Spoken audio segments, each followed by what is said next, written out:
anginnya dingin, dingin, masih dingin anginnya.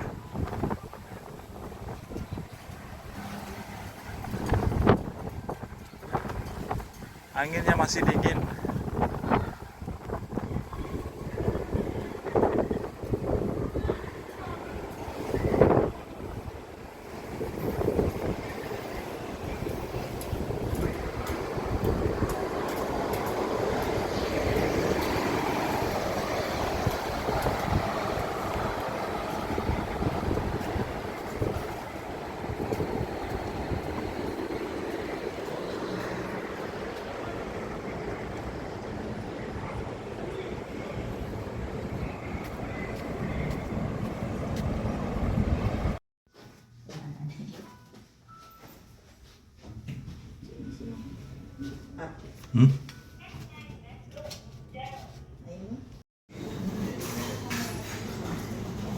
Apa tulisannya apa?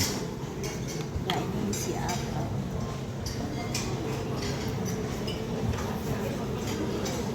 Sarapan pagi di hotel. Ini B2 ini. B2.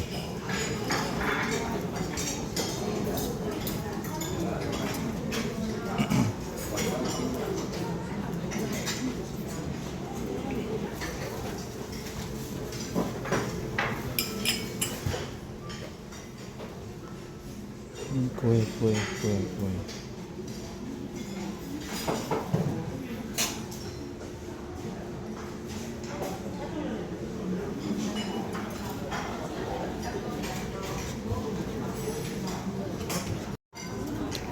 Telur. Kata Bu Marta ini telur Jepang kecil, kalau telur jauh besar, ya Gus. Kita sarapan pagi, masih di Osaka. Nanti kita mau kemana nih? Kyoto.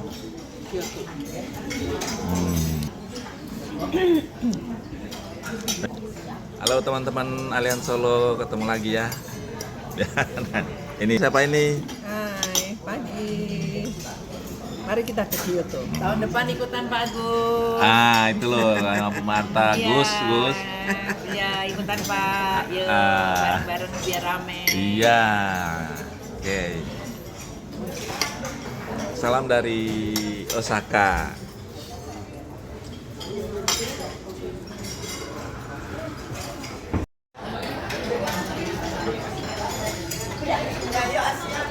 Susunya nggak ada ya? Aku juga susu. Susu panas.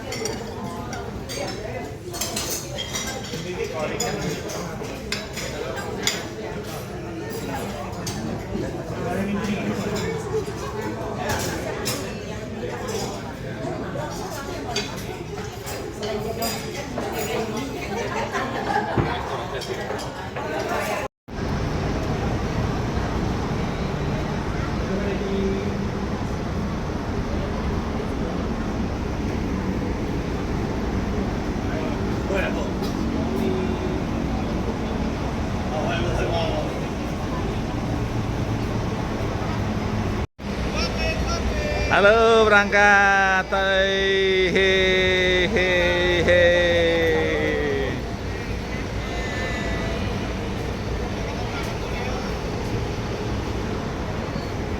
Ayo, jalan yo ke Kyoto. Halo ke Kyoto. Halo Sem, halo. Yes, yeay. Mantap Kyoto. Kita naik.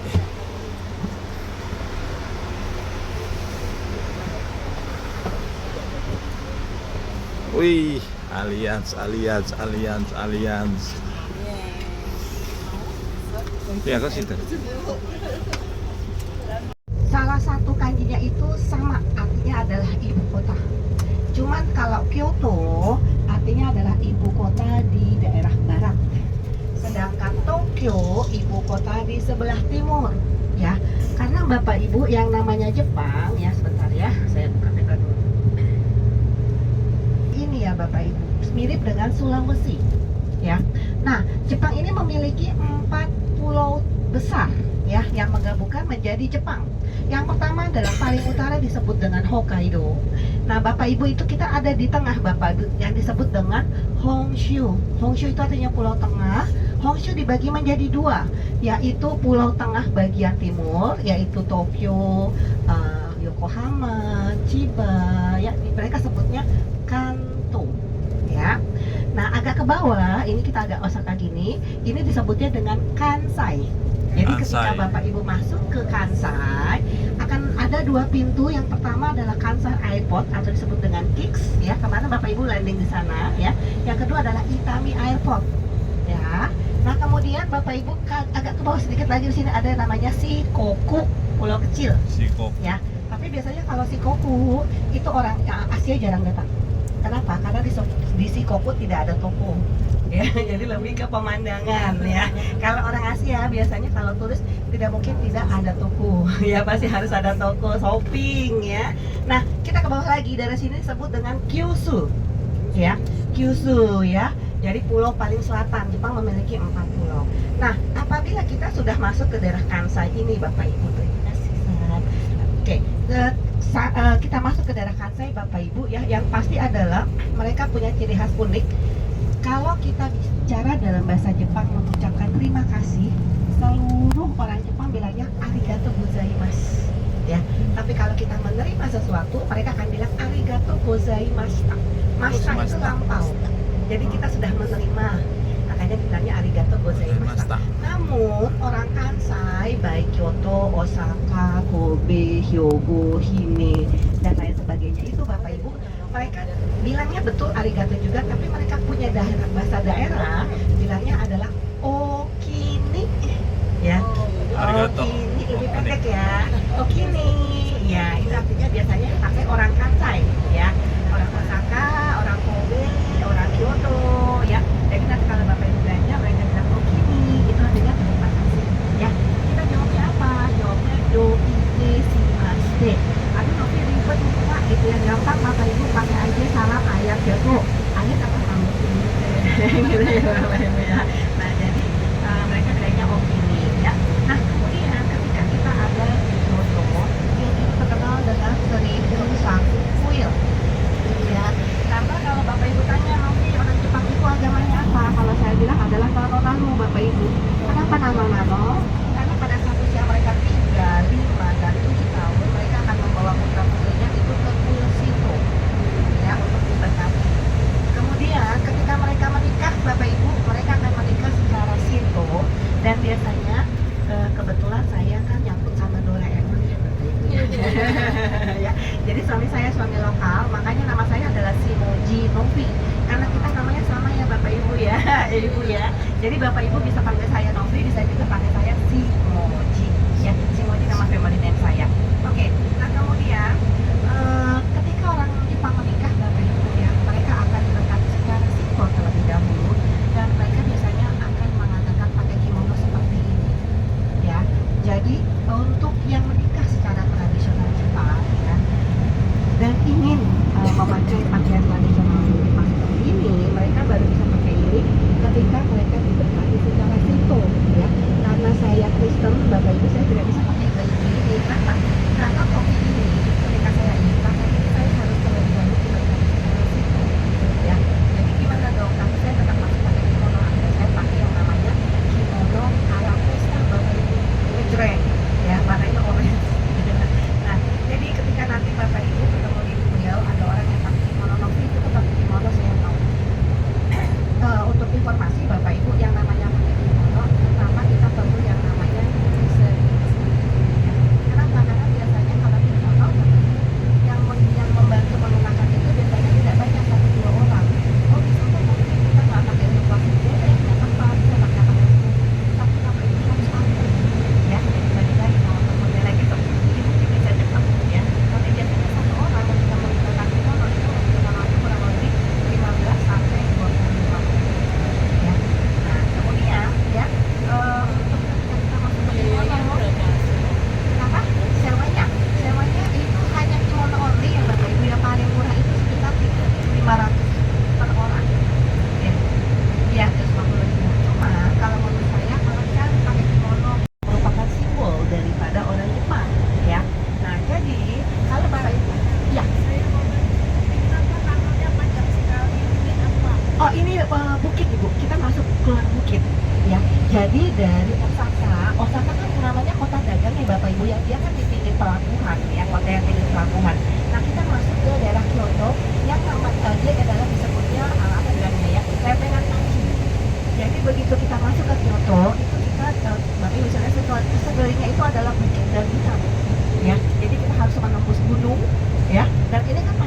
towelnya ya Bapak Ibu ya. Panjang sekali, betul. Ini adalah salah satu towel yang cukup panjang karena menghubungkan dari Osaka menuju ke Kyoto. Dan kalau misalnya kita masuk ke tol atau jalan tol di dalam bukit ini, biasanya dimanapun jalan tol yang ada dalam bukit atau gunung Bapak Ibu itu pasti menyediakan 3 hal. Apa? Yang pertama adalah telepon umum. Kalau kita di dalam terowongan Bapak Ibu, sinyal itu kadang-kadang timbul tenggelam, betul ya? Nah jadi amit-amit jauh-jauh ya Bapak Ibu, apabila terjadi kecelakaan atau sesuatu yang membuat kita harus berhenti di tengah tol ya, kita bisa menelpon. Dan telepon umum itu hanya ada 3 ya Bapak Ibu ya. Nomornya apa? Yang pertama itu adalah nomor ke polisi, kedua pemadam kebakaran, dan ketiga ambulans ya, untuk meminta pertolongan pertama ya. Yang kedua adalah mereka akan menyediakan yang namanya Yamato atau untuk penyemprotan apabila amit-amit jangan jauh-jauh ya. Yaitu misalnya kita terjadi yang namanya percikan api, sebelum apinya besar kita akan bisa menyemprot terlebih dahulu dengan Yamato tersebut ya. Nah yang terakhir itu adalah bank ya. Kenapa? Karena yang tadi saya peta ini Bapak Ibu, Jepang adalah negara kepulauan seperti Indonesia, dan yang namanya negara kepulauan salah satu ciri khasnya adalah mereka mempunyai kemungkinan untuk terjadinya gempa ya. Jadi ada yang namanya pergesekan pulau ya. Nah ini Jepang Tengah ini yang tadi saya sebutkan ini Bapak Ibu adalah salah satu daerah yang sering terjadi gempa. Makanya di setiap tol itu pasti ada Bapak Ibu, terutama untuk Jepang Tengah. Jadi apabila amit-amit jauh-jauh ya terjadi gempa atau apa, ada yang namanya bunker di dalam tol tersebut. Jadi kita bisa berlindung sampai pertolongan pertama itu datang. Dan kalau kita lihat ini sekarang masih beberapa kelihatan gedung-gedung, berarti baunya atau rasanya si macan. Jadi aduklah, kalau Bapak Ibu tidak punya ini, aduklah dengan sendok yang berasal dari plastik atau dari bambu ya. Jadi hindari yang namanya stainless, karena sendok ini Bapak Ibu lumayan mahal kalau menurut saya ya. Kalau yang tidak bukan penggemar matcha, harganya bisa paling murah 2.800 yen ya, 280.000 yen ya, dengan plus 1 yen 100 rupiah ya. Dan ketika kita pemula baru minum matcha, Bapak Ibu belinya jangan yang kecil seperti ini, belinya yang dia punya ininya, sarangnya ini lebih besar. Kenapa? Karena kalau ini kecil, ini dia akan mengaduknya akan lebih lama dan kekuatannya akan 2 kali lebih harus kuat mengaduk ketimbang yang dia lebih mekar ya. Nah jadi oh ya, nah ini dia berarti dapat ya. Oh seperti isinya ini, wah berarti pasti ada macanya nggak? Oh mungkin. Nah berarti Bapak Ibu sekarang mesti beli matcha. Udah ada setnya ya, muk sama ininya. Iya siap ya. Nah jadi nanti Bapak Ibu kalau sudah ada ininya, cara mengaduknya Bapak Ibu itu harus ada triknya. Kenapa? Karena matcha itu seperti apa ya bilangnya ya, seperti ketika kita bikin kue ya Bapak Ibu ya. Kalau betul, kalau kita hatinya happy, kita akan menghasilkan matcha yang enak. Tapi kalau hati kita grundel, apa bahasa Perancisnya grundel ya, tidak terlalu happy ya, lagi sakit gigi, rempong, matchanya nggak akan enak ya. Jadi matcha itu akan menyeratkan apa yang ada di dalam hati kita ya. Nah jadi oke, kita balik lagi, nanti kita ketemu di parkiran jam berapa Bapak Ibu? 11.20 boleh, bagus banget 11.20. Wow. Jam berapa tadi kamu ngomong?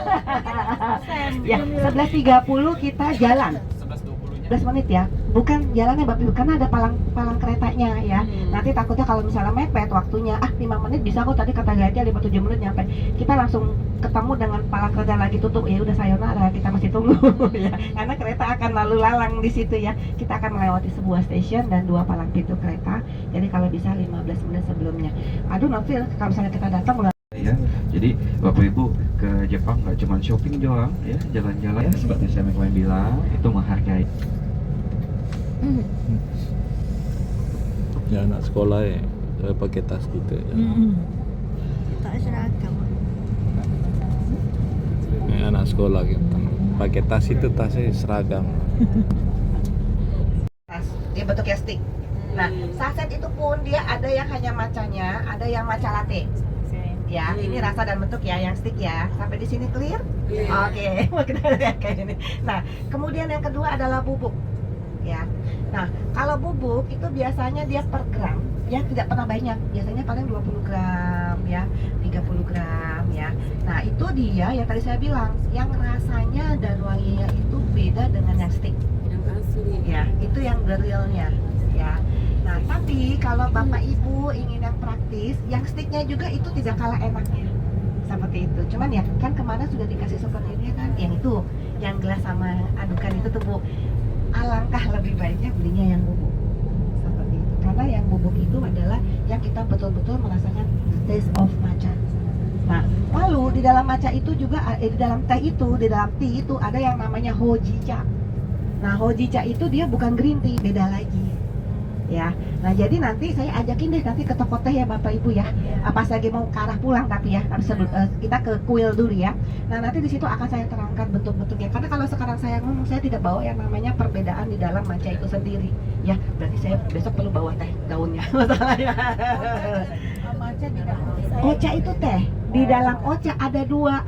Dalam ocha ada teh hijau, teh merah. Teh hijau itu namanya matcha. Bahasa Inggrisnya green tea, bahasa Indonesia kita teh hijau, bahasa Jawanya apa Bu? Hijau apa? Ini yang saya bilang check in, tidak bisa check out. Nah, nanti begitu pulang saya cerita soal kuburan ya Bapak Ibu. Oke, boleh ya. Bapak Ibu boleh dipending dulu pertanyaannya, kita sudah sampai. Nanti kita ketemu di parkiran jam berapa? Oke, jam Oke, sekarang rombongan Allianz sudah sampai di Kyoto, mau ke kuil ya.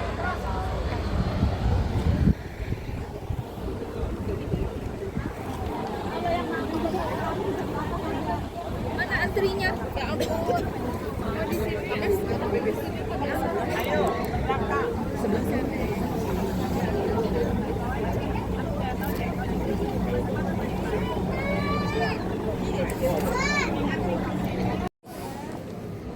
Oke, rombongan Allianz sudah sampai di kota Kyoto. Ini kota Kyoto, ini bis di drop sini, nanti dia parkir di sana ya. Ini rombongan Allianz ada, udah ada berapa ratus orang ini agen-agen Allianz.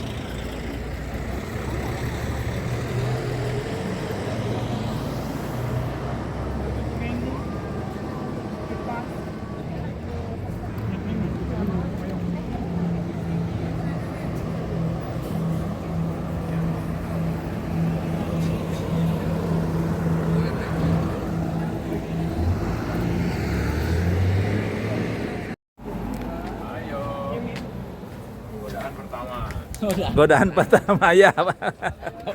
Godaan pertama. Ya, jalan.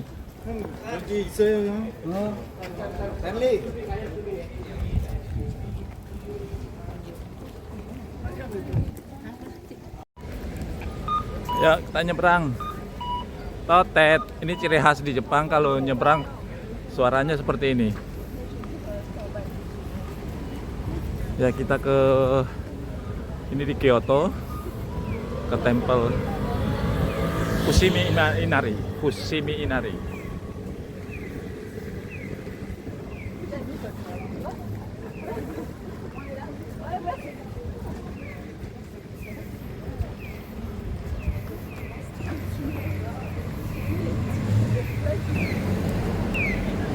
Ini sana.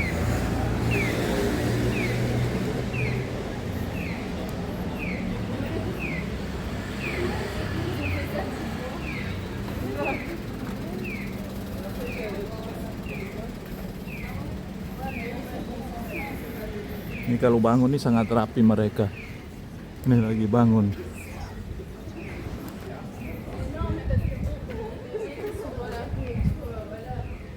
Nah, ini sudah selesai mungkin mereka dari Fushimi Inari.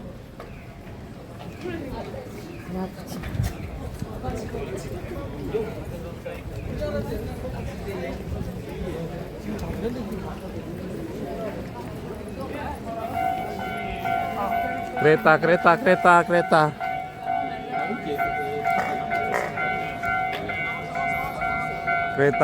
Kereta.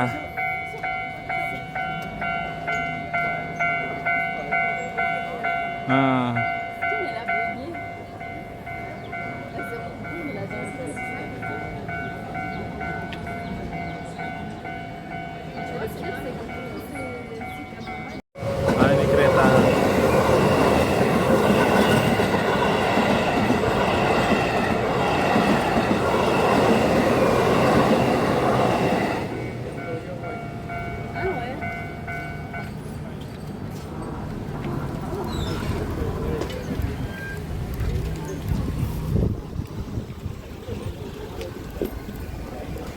Jalan-jalan.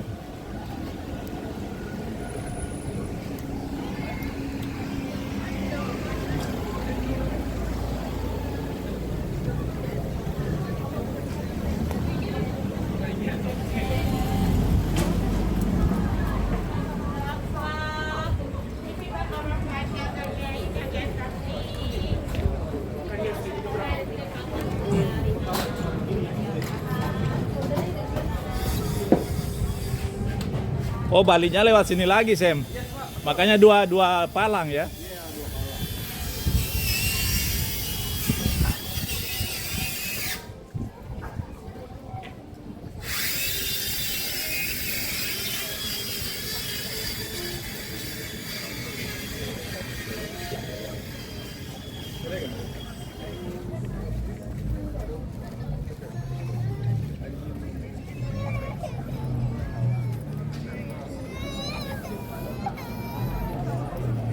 Gel şuraya gel, babanları bekliyor.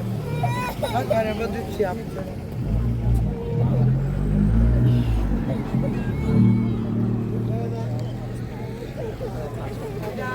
Buraya da.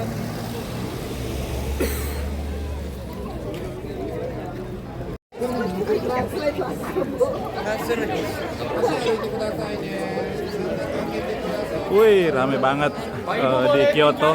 Kiri, pinggir kiri jalan ya. Kiri. Arah ke Fushimi Inari.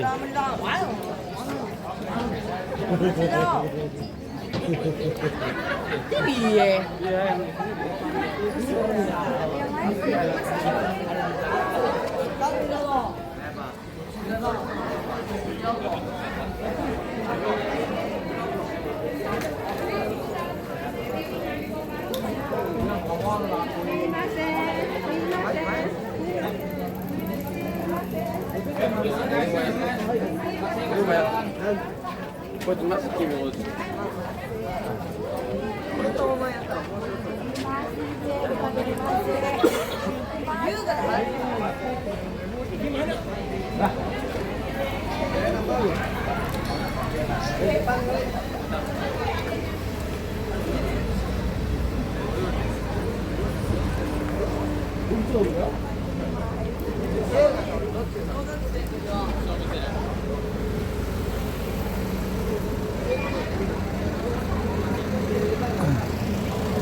Ayo jalan-jalan.